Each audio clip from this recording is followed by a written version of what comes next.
وَذَرِ الَّذِينَ اور آپ چھوڑ دیں ان لوگوں کو اتخذوا جنہوں نے بنا لیا ہے دینکم اپنے دین کو لعبا ولہوا کھیل اور تماشا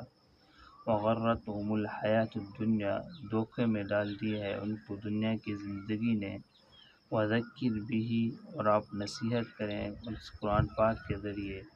ان تبصر نفس یہ کہ گرفتار نہ ہو جائے کوئی نفس بما کسبت ان کاموں کی وجہ سے لیس لہا من دون اللہ نہیں ہوگا ان کے لیے اللہ کے علاوہ ولی کوئی مددگار ولا شفیع اور نہ کوئی سفارش کرنے والا وَإِن تَعْدَلْ اور اگر فدیہ دے دیں کل عدل پورا فدیہ لا یؤخذ منہا نہیں لیا جائے گا ان سے اولئک الذین یہی لوگ ہیں ابسلوا بما کسبوا جو گرفتار کیے گئے ہیں اپنے کاموں کی وجہ سے لہم شراب ان کے لیے پینا ہوگا من حمیم کھولتے ہوئے پانی سے وعذاب علیم اور دردناک عذاب ہوگا بما کانوا یکفرون اس وجہ سے جو وہ انکار کرتے تھے۔ پیچھے اللہ تبارک و تعالی نے ارشاد فرمایا وَإِذَا رَأَيْتَ الَّذِينَ يَخُوضُونَ فِي آيَاتِنَا کہ جو لوگ اللہ کی آیات کے اندر عیب نکلتے ہیں یا قرآن کا حدیث کا دین اسلام کا مذاق اڑاتے ہیں تو ان لوگوں کی مجالس کے اندر نہیں بیٹھنا چاہیے، ان لوگوں کے ساتھ نہیں بیٹھنا چاہیے۔ آج کے آیات مبارکہ کے اندر اللہ تبارک و تعالی ارشاد فرما رہے ہیں وَذَرِ الَّذِينَ اتَّخَذُوا دِينَهُمْ لَعِبًا وَلَهْوًا کہ اے پیغمبر آپ ان لوگوں کو چھوڑ دیں، آپ اپنے ماننے والوں کو کہہ دیں کہ ان لوگوں کے ساتھ اپنا تعلق چھوڑ دیں، اٹھنا بیٹھنا چھوڑ دیں جن لوگوں نے اپنے دین کو کھیل اور تماشا بنا لے، دین کو مذاق بڑھا دیں، ان لوگوں کے ساتھ آپ نہ بیٹھیں نہ ان لوگوں کی مجالس کے اندر آپ شریک ہوں۔ ان لوگوں نے دین کا مذاق اڑایا ہے، اذان کا مذاق اڑایا ہے، نماز کا مذاق اڑایا ہے، قرآن پاک کا مذاق اڑایا ہے، اسی وجہ سے آپ ان لوگوں کا ساتھ نہ بیٹھا کر ان کے ساتھ اپنا تعلق چھوڑ دیں، کیونکہ جب یہ اذان ہوتی تھی تو یہ کانوں کے اندر انگلیاں ڈال کر اذان کی نقل اتارتے تھے، نماز کے اندر جب اٹھتے ہیں بیٹھتے ہیں تو اس طرح اٹھتے بیٹھتے تھے، نماز کا مذاق اڑاتے تھے، تو اللہ تبارک و تعالی نے منع فرما دیا کہ ان کے ساتھ کسی قسم کا تعلق نہ ہو، ان کے ساتھ اپنا تعلق نہ بنائیں، ان کو چھوڑ دیں۔ وغرتہم الحیات الدنیا ان لوگوں کو دنیا کی زندگی نے دھوکے میں ڈال دی ہے کہ یہ لوگ سمجھ رہے ہیں کہ دنیا کی زندگی ہی دنیا کی زندگی ہے، ہم بس یہی ہی رہیں گے، بس مرنے کے بعد مٹی مٹی ہو جائیں گے، ہڈیاں ہو جائیں گی، ختم ہو جائیں گے، اس کے بعد دوبارہ زندہ نہیں ہوگے، صرف یہی دنیا کی زندگی ہے، آگے کوئی زندگی نہیں ہے، یہی سوچ سمجھ کے لیے کام کر رہے ہیں، یہ ان کو دنیا کی زندگی نے دھوکے میں ڈالا ہے۔ حقیقت تو زندگی مرنے کے بعد ہی پتہ چلے گا کہ کیا ہم نے کیا تھا کیا نہ کیا تھا، تو اس وجہ سے یہ لوگ دنیا کی زندگی کو سب کچھ سمجھ بیٹھے ہیں، تو یہ دنیا کی زندگی نے ان کو دھوکے کے اندر ڈالا ہوا ہے۔ تو ذکر بھی آپ ان لوگوں کو قرآن پاک کے ذریعے سمجھائیں، قرآن پاک کے ذریعے ان کو نصیحت کریں، قرآن پاک کے اندر جو احکام بیان کیے گئے ہیں، جو پہلے لوگوں کے واقعات بیان کیے گئے ہیں، ان لوگوں کو سمجھائیں کہ حق کیا ہے، باطل کیا ہے، حق کو مانو گے کہ کیا فائدہ ملے گا، باطل کو اپناؤ گے تو کیا نقصان ہوگا، سب کچھ ان کو سمجھائیں۔ اگر یہ سمجھ جاتے ہیں تو ان کا ہی اچھا ہوگا، اگر نہیں سمجھے گے تو انہی کا ہی برا ہوگا، آپ کو کچھ بھی نہیں ہوگا۔ ان تبصر نفس بما کسبت ان کو سمجھائیں، یہ وقت نہ آ جائے کہ ان کو اعمال نامے کی وجہ سے ان کو گرفتار کر دیا جائے کہ برے اعمال کر رہے ہیں، یہ برے کام کر رہے ہیں، اللہ کی نافرمانی کر رہے ہیں، اللہ کے احکام کو توڑ رہے ہیں، دین کا مذاق اڑا رہے ہیں، یہ وقت نہ آ جائے کہ اللہ تبارک و تعالی ان کی بد اعمالی کی وجہ سے ان کے گرفتار کر لے۔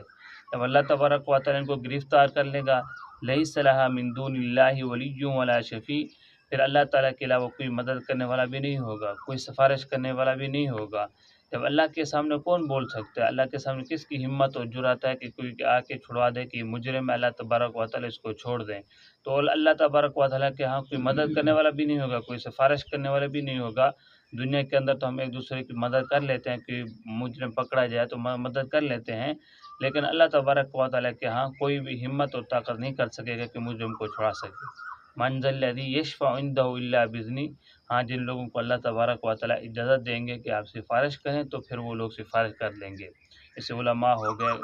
انبیاء کرام علیہ الصلوۃ والسلام ہو گئے، علماء کرام ہو گئے، شہداء ہو گئے اور حفاظ کرام ہو گئے، ان لوگوں کو اللہ تبارک و تعالیٰ اجازت دیں گے کہ یہ لوگ سفارش کریں گے۔ وَإِن تَعْدِلْ كُلَّ عَدْلٍ لَا يُؤْخَذْ مِنْهَا اگر یہ مجرم لوگ پوری کی پوری زمین بھری ہوئی فدیہ دے دیں کہ اللہ تبارک و تعالیٰ یہ لے لے، ہمارا جرم معاف کر دے، ہمارے گناہ معاف کر دے، تو اللہ تبارک و تعالیٰ ان سے کبھی بھی قبول نہیں کرے گا۔ گناہوں کے بدلے میں یہ قبول نہیں کیے جائیں گے۔ جس طرح دنیا کے اندر عدالت کے اندر یا پولیس چوکی کے اندر کوئی مجرم پکڑا جاتا ہے تو ہم پیسے دے کے چھڑوا لیتے ہیں ان کو، قیامت والے دن اللہ کی عدالت کے اندر یہ نہیں چلے گا۔ اللہ کے عدالت کے اندر نیکی والے کام آئیں گے۔ نیکی ہوگی تو پھر ہمیں اچھا بنے گا، نیکی ہوگی تو پھر ہمیں جنت نصیب ہوگی، پھر اللہ تبارک و تعالی ہمارا حساب ہلکا کر دیں گے۔ گناہ ہی گناہ ہوں گے، بدکاریاں ہی بدکاریاں ہوں گے، بد اعمال ہوں گے، تو پھر بچنا بہت بڑا مشکل ہے۔ اللہ تعالیٰ فرمانے اولئک الذین ابصروا بما کسبوا، یہ لوگ کام کر رہے ہیں، برے کام کر رہے ہیں، تو میں ان لوگوں کی وجہ سے پکڑوں گا، برے کاموں کی وجہ سے۔ جب میں پکڑوں گا تو پھر ان کو کوئی چھڑا بھی نہیں سکے گا، پھر ان کو میں عذاب کیا دوں گا؟ لہم شراب من حمیم، جہنم کے اندر ان لوگوں کو ڈال دوں گا۔ ان کو ابلتا ہوا گرم پانی ملے گا، کہ جب یہ پانی کے مانگیں گے تو پھر ان کو ابلتا ہوا گرم پانی ملے گا۔ اتنا گرم پانی ہوگا کہ ہونٹ جو ہیں یہ بھی جل جائیں گے، ہونٹ بھی ہیں یہ بھی جل جائیں گے۔ یا تجرعوا، ایک ایک قطرہ اندر ڈالیں گے، کیونکہ پانی کی پیاس اتنا سخت ہوگی تو پینا تو پڑے گا، چاہے جتنا بھی گرم ہوگا، تو ایک ایک قطرہ ڈالیں گے اپنے